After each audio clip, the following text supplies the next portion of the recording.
Todo mundo perguntando, e é uma das matérias mais acessadas também aqui desde ontem, né? Essa situação do Barroso, né? Ele poderia ou não se aposentar? Quanto que ele vai receber? Bom, vamos esclarecer essas dúvidas aqui para a nossa audiência. O ministro Luiz Roberto Barroso, que antecipou a sua aposentadoria, vai receber R$ 46.366,19. É o salário integral de aposentado, teto, mas não vai receber as bonificações e poderá atuar no setor privado, como outros ex-ministros do Supremo continuam fazendo, né? Como consultor, ele vai continuar atuando aí, pode atuar no setor privado. Ele não falou sobre isso, se vai ou não seguir nessa linha, se vai ou não dar aulas, o que ele fará na sua vida. Falou que agora vai para um retiro, não sabemos ainda. Mas as pessoas ainda perguntam se ele já cumpria os requisitos para aposentadoria. Lembrando que a gente tem a regra aqui, né, da aposentadoria no país, mas ele já tinha cumprido os pelo menos 30 anos de serviço público no judiciário, né? Independentemente de não alcançar os 75 anos de idade, né? A regra geral da aposentadoria integral de juiz é de 30 anos de serviço público e nesses 30 anos, no mínimo, os últimos 5 anos de serviço para a magistratura. E foi o que ele cumpriu. Ele tem 40 anos de serviço público. O Barroso, que tem uma trajetória aí, que ele já passou, inclusive, como... Ele já foi procurador do Estado do Rio de Janeiro entre 1985 e 2013 e, desde então, ministro do Supremo Tribunal Federal, magistrado, soma 40 anos de serviço público. Então, está tudo dentro das regras, né, professor Mayrovich? Ele só não vai ter as bonificações, vai receber o salário e ele já poderia também antecipar sua aposentadoria. Perfeitamente dentro das regras, não há nenhuma dúvida a respeito. Ele também tem período de professor, tem o período da advocacia que integra onde ele pagava a previdência. Não vejo nenhum problema com relação a isso. Ele marca uma passagem no Supremo, até com relação a um modo do juiz, de como ele se comporta, ele numa linha mais progressista, mas aí é um problema que ele não fugiu às regras da ética, tipo de comportamento, ele teve um comportamento mais aberto, renovador, tem o seu estilo, gostem ou não. Eu, quando vejo o Barroso assim, imediatamente eu lembro, vi o Josias, vi o Cláudio, Fabiola, eu lembro de um pintor, do Caravaggio. O Caravaggio, o Homem da Luz, o Caravaggio foi o único pintor que tem 2 quadros diferentes sobre o Narciso. Então, esse tipo de comportamento meio narcísico, rempli de soi-même, como dizem os franceses, a gente pode traduzir como comportamento empavonar né? E as pessoas se marcam por isso. Eu adoro o comentário das pessoas aqui no chat. A Neliele, ela diz o seguinte: gente, o ministro é um ser humano, ele quer viver mais. Não é um cargo, dinheiro, questão. Ele está cansado e simplesmente quer viver, quer amar, quer ser feliz. Ele está certíssimo. Recebeu apoio aqui do público. O que você achou, Couto, da aposentadoria dele antecipada? E se a gente olha o balanço, né? O que foi o Barroso no Supremo Tribunal Federal? Olha, acho que tem vários aspectos aí, né? Um primeiro, deixa eu pegar esse gancho da pessoa que estava comentando.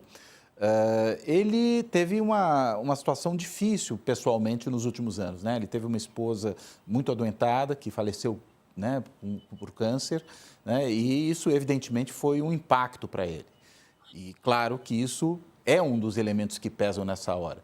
Ele também, do ponto de vista conceitual, defende uma um mandato de 12 anos, né, para ministro supremo, que ele diz que é o tempo de mandato que existe na Alemanha, e segundo ele está cumprindo exatamente esse prazo, ou seja, os 12 anos. Há a questão do próprio esgotamento, ele fala no seu discurso, né, problema da exposição pública, da pressão imensa, e a gente sabe que até pelas circunstâncias em que o Supremo atuou nos últimos anos, particularmente muito alvejado pela extrema-direita, né, por conta de ser ali um bastião de resistência aos ataques autoritários da democracia brasileira, os ministros todos ali ficaram no olho do furacão, alguns mais do que outros, né? Barroso, Alexandre de Moraes, particularmente, né? Foram os dois que foram, inclusive, alvo de pedido de impeachment do Bolsonaro. Depois o Bolsonaro recua no caso do Barroso, não no do Alexandre de Moraes, mas, de qualquer maneira, estava ali sempre no olho do furacão. Então, acho que, por conta de todos esses aspectos, né, é compreensível esse pedido de aposentadoria. E não é uma novidade.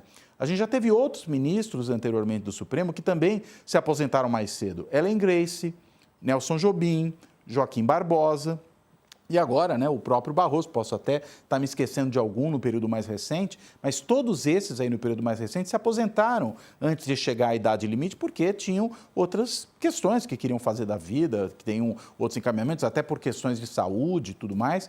Então, acho que é perfeitamente normal, né, uma aposentadoria mais cedo como essa. Imagino que também haja um cálculo aí de acreditar que pode ser, né, no atual governo, substituído por alguém que seja indicado e que tenha um perfil relativamente parecido com o seu do ponto de vista aí de certas concepções, né? Se houvesse, por exemplo, essa aposentadoria no período Bolsonaro, a gente imagina que o indicado teria um perfil muito diferente daquele que deve ser indicado nesse momento.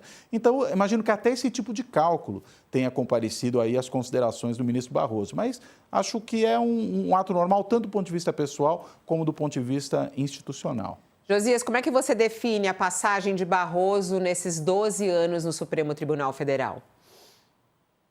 Como qualquer ser humano, Fabíola, Luiz Roberto Barroso cometeu equívocos, né? Como todos nós, cometeu equívocos, não conseguiu enfrentar adequadamente o corporativismo judiciário, não enfrentou os penduricalhos dos juízes brasileiros, cometeu excessos retóricos, né? Disse, nós derrotamos o bolsonarismo, quando estava passeando lá pelas ruas de Nova York, foi assediado por um bolsonarista exacerbado e falou que ele perdeu Mané, que depois virou caricatura na estátua do Supremo, na estátua da Justiça, defronte do Supremo, né? Então, cometeu excessos, cometeu equívocos, mas se formos fazer um balanço, Fabíola, é francamente positiva a passagem do Luiz Roberto Barroso pelo Judiciário, pela cúpula da Justiça brasileira. Ele foi, junto com o Alexandre de Moraes e o Edson Fachin, foi um dos principais alvos do Bolsonaro durante os 4 anos de sombra que o Brasil viveu naquela passagem conturbada do Bolsonaro pelo Palácio do Planalto, né? Foram os 3 ministros mais atacados, o Barroso, o Moraes e o Edson Fachin. Não por acaso os 3 que ocuparam a presidência durante o processo eleitoral, na preparação das eleições de 2022, durante a eleição e depois da eleição, né? O Barroso foi xingado, assim como chamou o Alexandre de Moraes de canalha, também xingou pesadamente o Barroso, o Bolsonaro, né? Então, há um certo cansaço, uma fadiga, e o fato de ter sido transformado em alvo pelo Bolsonaro, mostra que o Barroso estava do lado adequado, estava do lado da defesa da democracia, cometeu um erro quando presidiu a Justiça Eleitoral, convidou as Forças Armadas a indicarem um representante para aquela comissão que cuidava da fiscalização das urnas, né? Ali evidentemente o ministro tinha boa intenção, queria mostrar que a Justiça Eleitoral estava tão tranquila, não tinha nada a esconder, que estava até convidando as Forças Armadas para integrarem esse comitê de fiscalização das urnas, mas o Bolsonaro enxergou nesse convite uma oportunidade para sapatear em cima do Tribunal Superior Eleitoral, né? E aí dizia, sempre que contestava as urnas, dizia, puxa, mas nós fomos convidados para integrar, para compor essa força de fiscalização das urnas, e agora querem rejeitar a contribuição das Forças Armadas, enfim, foi um tropeço ali que cometeu o Barroso, a despeito da boa intenção, mas não há nenhuma dúvida, Fabíola, de que foi, como disse, uma passagem mais proveitosa do que negativa, a passagem do Barroso pelo Judiciário. O ministro deixou uma marca e essa marca não foi negativa. Nos julgamentos de que participou, estava também ele sempre do lado adequado, que me parecia que foi uma participação positiva, Fabíola.